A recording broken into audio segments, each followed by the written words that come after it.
Good evening, my powerful viewers, subscribers, members, all of you who have supported this channel.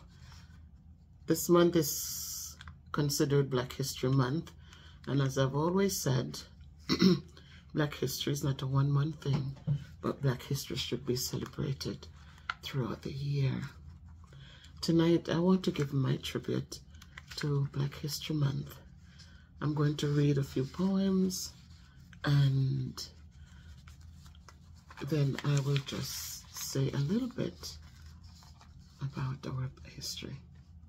The first poem was written by Frances Ellen Watkins Harper, and she entitled it The Slave Auction. The sale began. Young girls were there, defenseless in their wretchedness, whose stifled sods of deep despair revealed their anguish and distress. And mothers stood with streaming eyes and saw their dearest children sold. Unheeded rose their bitter cries, while tyrants battered them for gold. And woman, with her love and truth, for these in sable forms may dwell, gazed on the husband of her youth. With anguish none may paint or tell. And men, whose sole crime was their hue, the impress of their maker's hand, and frail and shrinking children too, were gathered in that mournful band. Ye who have laid your loved to rest, and wept above their lifeless clay, know not the anguish of that breast, whose loved are rudely torn away. Ye may not know how desolate our bosoms rudely forced to part, and how a dull and heavy weight ye may not know will press the life drops from the heart. Ye may not know how desolate our bosoms rudely force apart, and how a dull and heavy weight will press the life drops from the heart.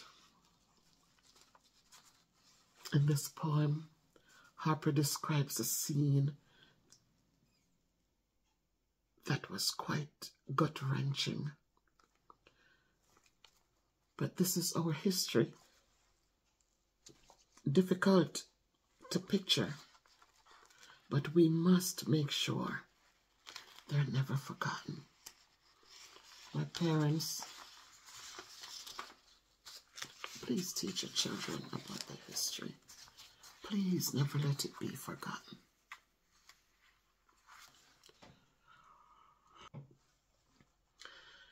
The second poem is written by Maya Angelou, or was written by Maya Angelou.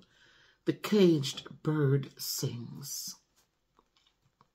A free bird leaps on the back of the wind and floats downstream till the current ends, and dips its wings in the orange sun rays and dares to claim the sky.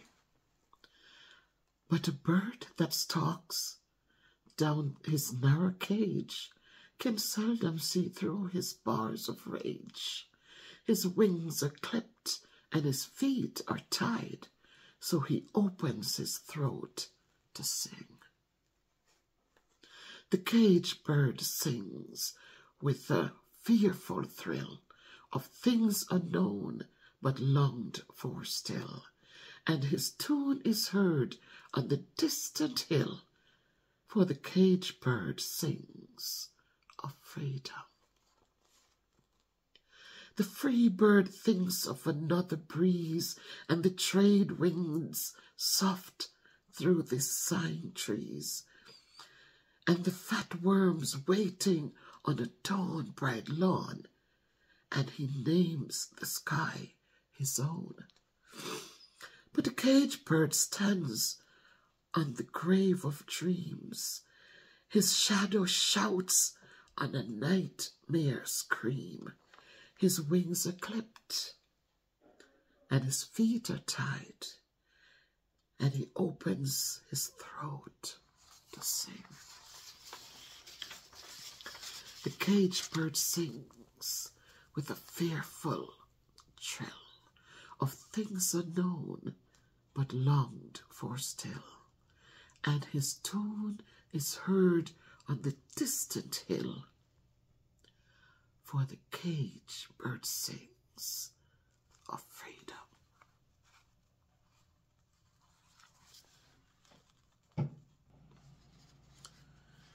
And then Langston Hughes, one of my favorite poets, along with Maya Angelou. Langston Hughes wrote this short piece, and it says, I too. And he says, I too sing America. I am the darker brother they send me to eat in the kitchen when company comes, but I laugh and I eat well and grow strong. Tomorrow I'll be at the table when company comes. Nobody'll dare say to me, eat in the kitchen then.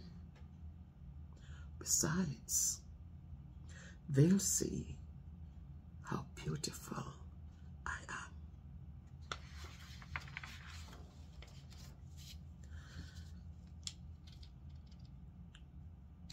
And he ashamed,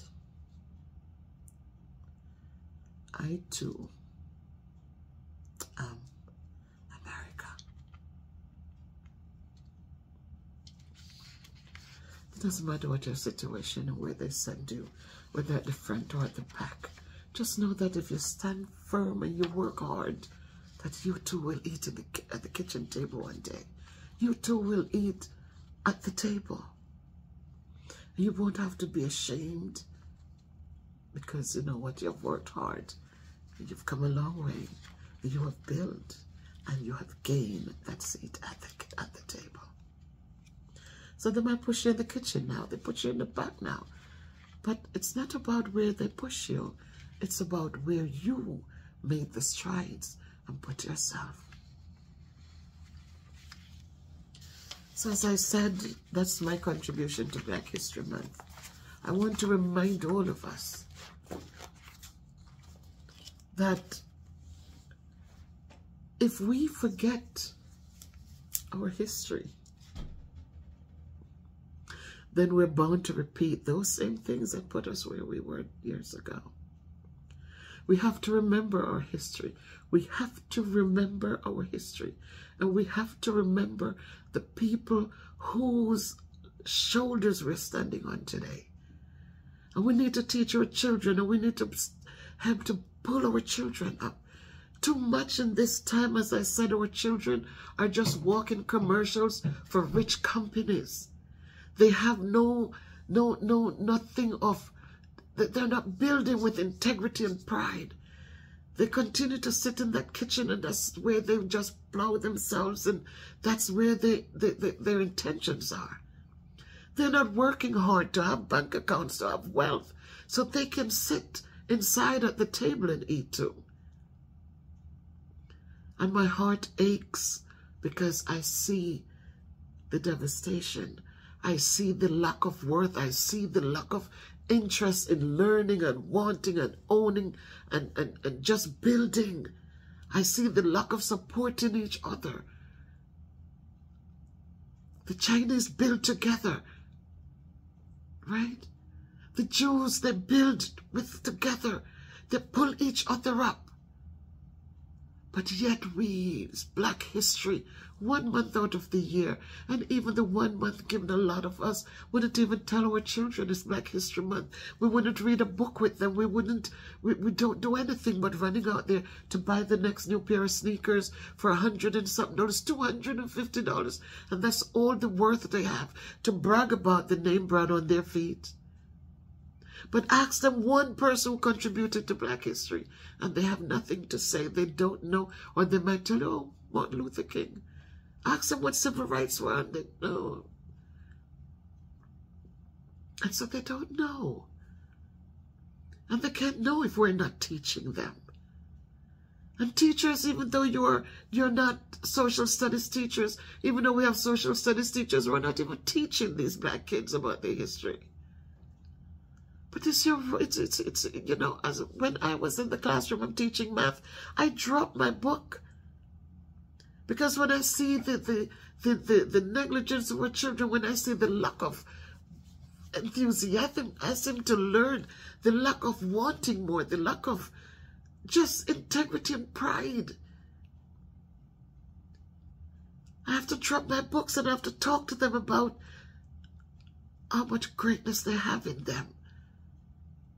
How their foreparents, who were kings and princesses and queens and princes, how they work hard way down there on the River Nile. How they've started farming, which is adopted around the world today.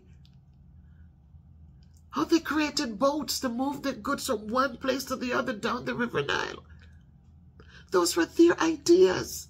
These weren't in this kind of world today that, oh, you think that it was created by some wealthy white men somewhere. No. It started right down there in Egypt. Teach your children these things. The wheels that then became what they put on cars and to move transportation around the place. It started in Egypt, guys. Our foreparents rode in chariots. The chariots had wheels on them. They might not have been Goodyear and all of that, but that's where the ideas came from. The math you learn, it came from down there in Egypt, from your foreparents. It wasn't created in America or in England. It came out of Egypt. The soap, the first paper was made right there in Egypt, guys. The papyrus plant. That's what they pressed and created paper. They call it the parchment paper. But that's where it started. Writing started there. The calendar started there. Today we talk about emojis and we talk about emojis. Those things started in Egypt, guys, because hieroglyphics started in Egypt, where they use pictures to represent words. So I just say to us, guys, our children deserve to know their history. They deserve to know their history. They need to understand that you children from Jamaica and parents of Jamaican kids, Black history is theirs too. I remembered when in 2008, I think I moved to, my daughter bought a house in Georgia, and my husband didn't like the cold really, and we moved out there. But, you know, we're thinking he could have gotten a job. There's no job. There were no jobs there. He's a welder. There's no jobs there. But I got hired in a school there. And for the few months I went there in September and October, I got a job. And let me tell you this. They had a competition for decorating doors. And the decorating doors of Black history. And after they did, I did Bob Marley, because Bob Marley's music brought a lot of people together.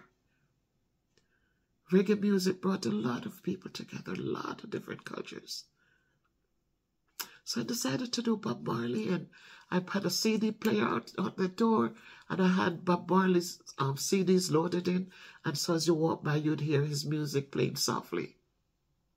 And they went around and they collected their data, and one lady who was on the panel, she says, your door was the best, you had the best presentation.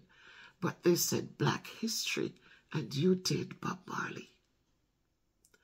Just imagine how quiet I got as I looked at them and I said, Black history is not only America's history. So I'm just saying those things just to let you know that there's so much misconceptions out there. Black history is all of our history. As I said, Peter Church says, no matter where you come from, as long as you're a black man, you're an African. So black history is yours. Doesn't care if your complexion or when you say complexion, your complexion high or low or in between, you're an African. Don't mind the nationality. As long as you have the identity of an African, you're just an African. So black history is yours. Black history is not America's history. Black history is all of us Africans' history. But a lot of us do not know that. We do not know the contribution of Nanny in Jamaica. We do not know the contributions of Marcus Garvey. That Marcus Garvey was before Martin Luther King and had started the talk before Martin Luther King, that Martin Luther King met with Garvey and took Garvey's ideas and used them to help with the civil rights movement. But that started long ago with Garvey. Let's not fight with sticks, but let us fight with words. Let us build. So as Black History comes, and it will go, because after February ends, we all forget. But if I were you guys, I would keep on remembering. I would keep on talking to my children, your grandchildren. Talk to them, because history can repeat itself. So please watch the videos, guys. I've done a few videos since February, did poems to support the Black History movement. But please encourage your children. Build them and fill them up with integrity and pride. Fill them up with kindness and self-worth. Fill them up with those things. Teach them hard work. Teach them to work hard for what they want so that they can become great contributors to society. They can build their wealth and they can give